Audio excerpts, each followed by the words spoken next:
Vas-y. Laurine, 15 ans, tout juste championne de France d'équitation western dans la catégorie dressage.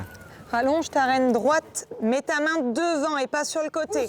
En clair, une pratique qui privilégie un guidage précis du cheval. Une discipline qu'elle affectionne particulièrement. Le cheval est plus décontracté quand on le monte. Et d'avoir les rênes longues, c'est plus agréable, je trouve. Et tu as envie peut-être à l'avenir de participer à d'autres compétitions? Ah oui. Là, au mois d'octobre, on va à Paris faire une compétition. Et après, il y a les championnats d'Europe et tout ça. Donc tu viens prendre ta porte sur ta main droite. Ensuite, donc, tu sors.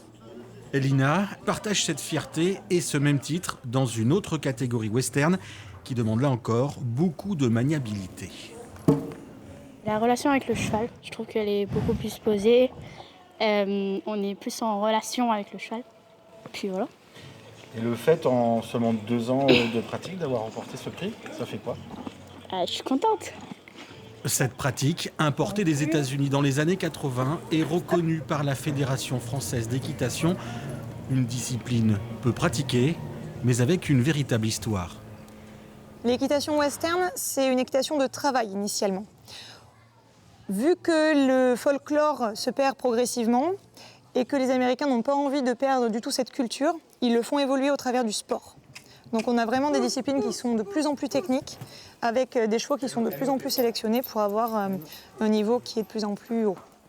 Une soixantaine de jeunes et d'adultes fréquentent ce centre équestre du Sud Charente, l'un des rares à pratiquer la discipline du western en Nouvelle-Aquitaine.